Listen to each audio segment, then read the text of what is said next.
Hello everyone, welcome to this session of Textbook Super Coaching. This is me Tulika, your UGC NET Paper 1 faculty, and these are the timings of my free live sessions on YouTube and Textbook app. Learners, don't forget to like, share and subscribe to our channel. अगर आप textbook super coaching platform पर नए हैं तो हमारे channel को जरूर से कर लीजिए सब्सक्राइब ताकि आप कोई भी इंपॉर्टेंट अपडेट मिस ना करें। अगर आप यूजीसी नेट की तैयारी कर रहे हैं और असिस्टेंट प्रोफेसर बनना चाहते हैं तो ये सभी क्लासेस आपके लिए है बहुत ही इंपॉर्टेंट। तो लर्नर्स, आज हम एक यूनिट जिसका नाम है पीपल डेवलपमेंट एंड एनवायरनमेंट, उसके कुछ बेसिक कंसेप्ट्स के माध्यम से शुरुआत से तैयारी करेंगे। So do watch the entire session and try solving all these questions. ये क्वेश्चंस आपकी एक कंसेप्चुअल अंडरस्टैंडिंग डेवलप करेगा फॉर अपकमिंग दिसंबर एग्जाम, और आपका जेआरएफ का सपना होगा पूरा। सो लर्नर्स, सारे क्वेश्चंस अच्छे से सॉल्व कीजिए और कंसेप्ट समझते हुए सॉल्व कीजिए, right? So we will start the session. Before that a small dose of motivation. कई बार आप लोग ये कहते हैं कि मैम गलत हो गया, क्वेश्चन गलत हो गया, नहीं सही बन रहा है, but trust me, mistakes are proof that you are trying. Mistakes इस बात की बिल्कुल पूरी तरह से पुष्टि करती है कि आप कोशिश तो कर रहे हैं। तो कोशिश करना कभी मत छोड़िए, continue practising, continue trying, and that is how you will overcome your mistakes. ठीक है, चलिए। So the first question is fly ash means. Fly ash का क्या अर्थ है? तो ज्यादातर हमने अभी देखा है कि जो क्वेश्चंस अभी पूछे जा रहे हैं they are based on certain concepts. तो ये सारे क्वेश्चंस आपके उन सभी कॉन्सेप्ट्स को एक बार रिविजिट कराएंगे and that will help you to understand further concepts better. ठीक है, सो फ्लाई ऐश का क्या मतलब होता है, फ्लाई ऐश का अर्थ क्या है? Ash that is generated in industry, वो राख जो उद्योगों में उत्पन्न होती है। Dust produced by cement industry, cement उद्योगों द्वारा उत्पादित धूल। Produced by thermal power plant, thermal power plant द्वारा उत्पादित। Smoke that is generated when plastic is burn, तो प्लास्टिक के जलने पर जो धुआं उत्पन्न होता है, क्या हम उसे फ्लाई ऐश कहते हैं? सो ये है सारे डेफिनेशंस ऑफ फ्लाई ऐश। तो क्या है सबसे appropriate definition of fly ash? And the correct answer is, जो थर्मल पावर प्लांट द्वारा उत्पादित जो ऐश होती है उसे हम बेसिकली फ्लाई ऐश कहते हैं। तो थर्मल पावर प्लांट, जिसे हम पावर प्लांट भी कहते हैं, उससे निकलता है फ्लाई ऐश, और उसको हम मैग्नेटिक फ्रैक्शन के साथ उसका उपयोग किया जाता है और उसमें से जितने भी यूजफुल केमिकल एलिमेंट्स हैं उसको रिकवर भी करते हैं। तो फ्लाई ऐश अगर बहुत हल्की होती है तो वो एक जगह से दूसरी जगह तक बाय एयर ट्रांसपोर्ट हो जाती है। अगर वो वहीं सेटल कर जाती है तो उसको बॉटम ऐश कहते हैं। और ये फ्लाई ऐश जो है, ये आपके जितने भी आसपास के जो वेजिटेशन है, पेड़ पौधे हैं, उस पे एक लेयर की तरह सेटल भी हो जाती है। फ्लाई ऐश की वजह से आसपास के जो वाटर सोर्सेज है वो भी कई बार ब्लॉक हो जाते हैं। सो ये कुछ कंसेप्ट से related to fly ash. Next question, the ecosystem constitutes a systematic link between terrestrial and marine ecosystem। तो इनमें से कौन सा फॉरेस्ट है जो कि एक इंटरमीडिएरी, जिसको हम कहते हैं कि it establishes a middle link between a systematic link, एक टेरेस्ट्रियल और मेरीन इकोसिस्टम। इस तरह के इकोसिस्टम के लिए एक टर्म भी हम यूज करते हैं जिसको हम कहते हैं इकोटोन। ठीक है, सो ये टेरेस्ट्रियल और मेरीन के बीच का एक ऐसा सेटअप होता है बिल्कुल सिस्टमैटिक तरीके से कि कुछ इसमें टेरेस्ट्रियल के भी अंश होते हैं, कुछ मेरीन के भी होते हैं। तो इनमें से कौन सा ऐसा फॉरेस्ट है जो कि इस तरह का इकोटोन बनाता है? ऑप्शंस है mango forest, mangrove forest, evergreen forest and rain forest. So किस परिस्थिति की तंत्र की बात की जा रही है जो स्थलीय और समुद्री तंत्रों के बीच में एक व्यवस्थित संबंध का गठन करता है? Yes, question number 2। So the correct answer is mangrove. ठीक है, मैंग्रोव फॉरेस्ट जो है वो उसमें टेरेस्ट्रियल का भी पार्ट यानी लैंड फॉर्म जिसको कहते हैं, स्थलीय, और उसमें समुद्री यानी कि वाटर फॉर्म भी है। तो जो दलदल जैसा बनता है मैंग्रोव जो बनता है, वो आपका एक तरह का इकोटोन स्टैब्लिश करता है और इसे काफी डाइवर्स माना जाता है। तो मैंग्रोव्स ऐसे ग्रुप ऑफ ट्रीज और श्रब्स हैं, जैसा कि आप ये देख सकते हैं पिक्चर्स में, जो कि आपको ज्यादातर कोस्टल एरिया में दिखता है, और ये इंटरटाइडल जोन कहते हैं। दैट मीन्स बीच का एरिया पड़ जाता है, एक तरफ पूरा पानी और एक तरफ पूरा स्थल, जिसको लैंड और सी कहते हैं।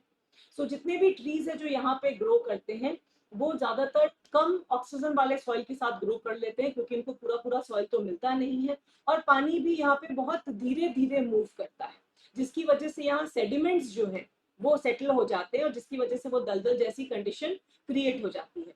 सो मैंग्रोव फॉरेस्ट जो होते हैं ये ज्यादातर हमें ट्रॉपिकल और सब ट्रॉपिकल लैटिट्यूड्स पे मिलते हैं, इक्वेटर के आसपास, क्योंकि ये बहुत ज्यादा फ्रीजिंग कंडीशंस नहीं स्टैंड कर सकते। और साथ ही साथ ये बहुत रेंज ऑफ इकोसिस्टम आप देखने को मिलता है। अगर जहाँ मैंग्रोव है वहाँ हमारा कोस्टल एरिया जो है वो प्रोटेक्ट हो जाता है, और साथ साथ बहुत ज्यादा अपॉर्चुनिटी देता है बायोडाइवर्सिटी के लिए। सो बायोडाइवर्सिटी के पॉइंट ऑफ व्यू से मैंग्रोव बहुत रिच साइट कहा जाता है। सो इनका ये सारी बेनिफिट्स है जो हमें मैंग्रोव फॉरेस्ट से मिलती है। So this is the interface, ये बीच का एक एरिया है जो कि लैंड और सी के बीच में निकल के आता है। Next question, Kyoto protocol is related to, तो क्योटो प्रोटोकॉल किससे संबंधित है? Ozone depletion, hazardous waste, climate change और न्यूक्लियर एनर्जी। सो ओजोन क्षरण, खतरनाक अपशिष्ट, जलवायु परिवर्तन या परमाणु ऊर्जा। तो क्योटो प्रोटोकॉल का टर्म जो है वो किसके साथ, किसके कॉन्टेक्स्ट में लिया जाता है? Yes everyone, start answering. Question number 3, and yes the correct answer for this is climate change. Almost Kyoto protocols के ही लाइंस पे हमारा जो पेरिस अग्रीमेंट है वो भी ऑलमोस्ट इसी तरह की बात करता है। वो भी ग्रीन हाउस गैसेस के ऊपर फोकस्ड है, राइट, GHG जिसको कहते हैं ग्रीन हाउस गैसेस, जिसमें सबसे पहला नाम कार्बन डाइऑक्साइड का आता है, उसके बाद मिथेन और नाइट्रस ऑक्साइड, ये बिल्कुल टॉप ग्रीन हाउस गैसेस है।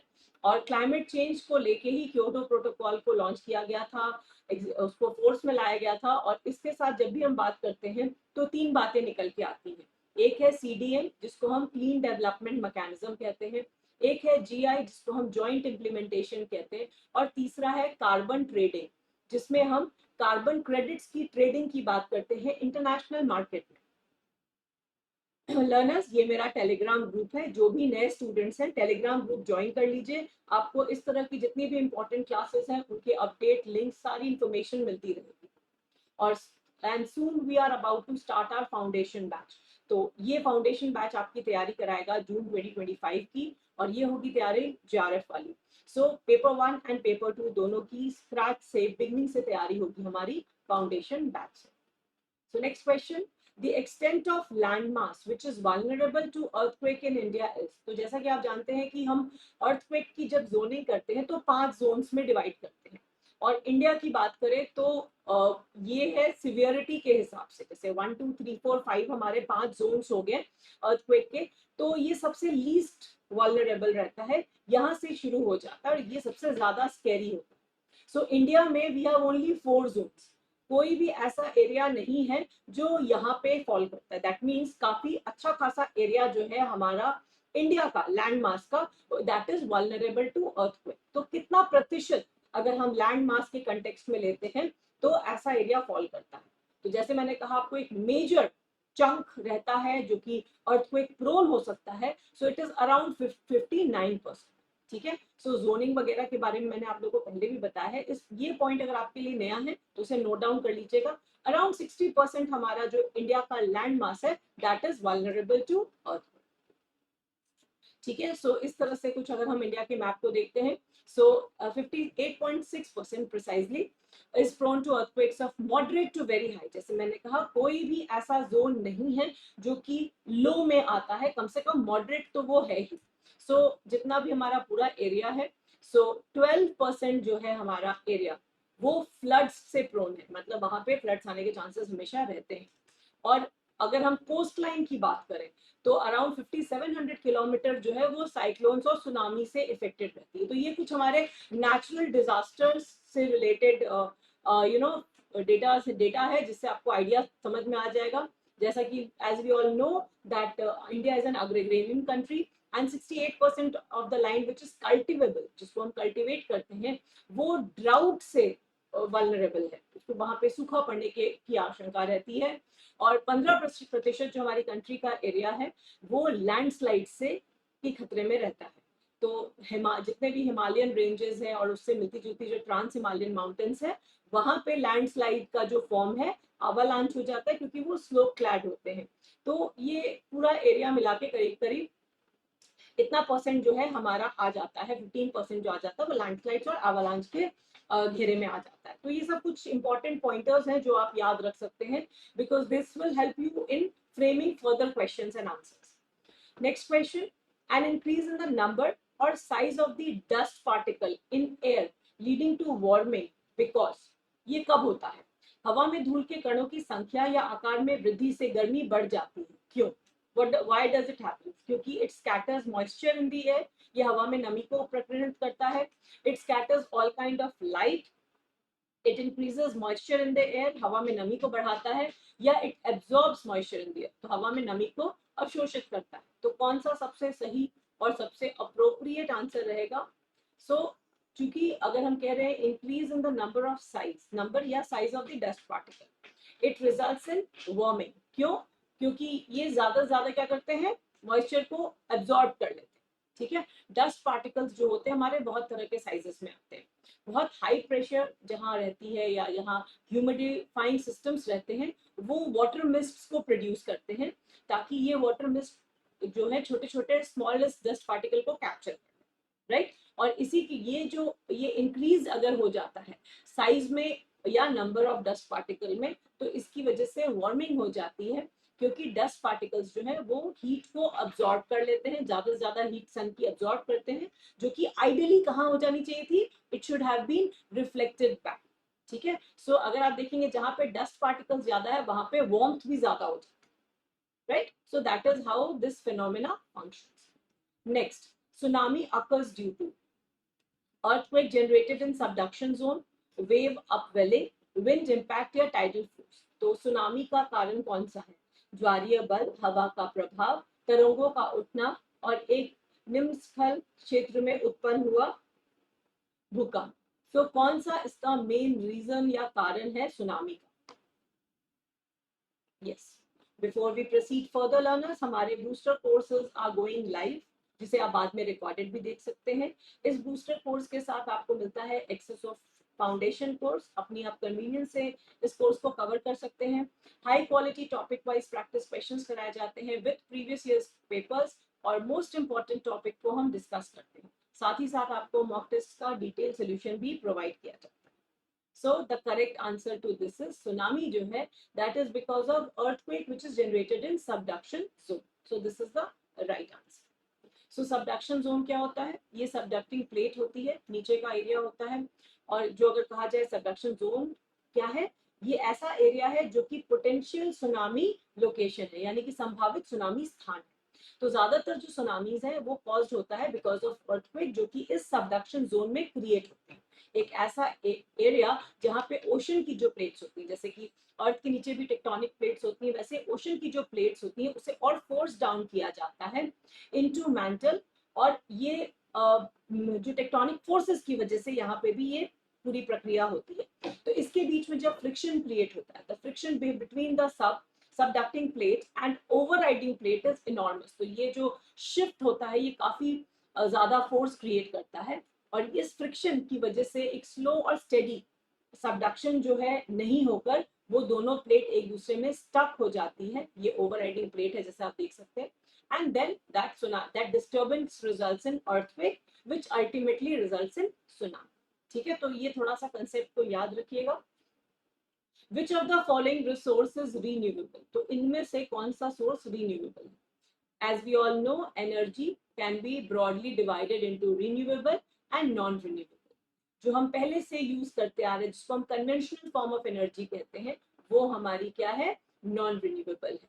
उसकी जो सप्लाई है वो सीमित है, आज नहीं तो कल वो खपत हो जाएगी, और इससे बहुत सारी प्रॉब्लम्स है इन्वायरमेंट को और ह्यूमन हेल्थ. वही renewable energy is a clean form of energy, और ये मॉडर्न टेक्नोलॉजी है जो कि रेगुलरली रिप्लेनिश होती रहती है, रिन्यू होती रहती है, और इसका इन्वायरमेंट पे प्रभाव काफी कम होता है. तो जैसा कि आप लोग देख सकते हैं यहाँ पे ये तीन जो हमारी एनर्जी के सोर्सेज हैं, ये purely conventional sources of energy है जो कि नॉन रिन्यूएबल है. ठीक है, कोल हो गया आपका सॉलिड फॉर्म में, पेट्रोलियम हो गया लिक्विड फॉर्म में, और नेचुरल गैस हो गया गैसियस फॉर्म में. फॉरेस्ट जो है हमारे वो कंटिन्यूसली ग्रो करते रहते हैं, अपनी उपज देते रहते हैं, आपको उनसे प्रोडक्ट्स मिलता रहता है. So this is a form of renewable energy. Next question. Socio-economical impact due to construction of multi-purpose dams in river valleys is mainly concerned for. तो नदियों की घाटी में बहुउद्देशीय बांधों के निर्माण के कारण सामाजिक आर्थिक प्रभाव मुख्य रूप से किसके चिंता का विषय बन गया है?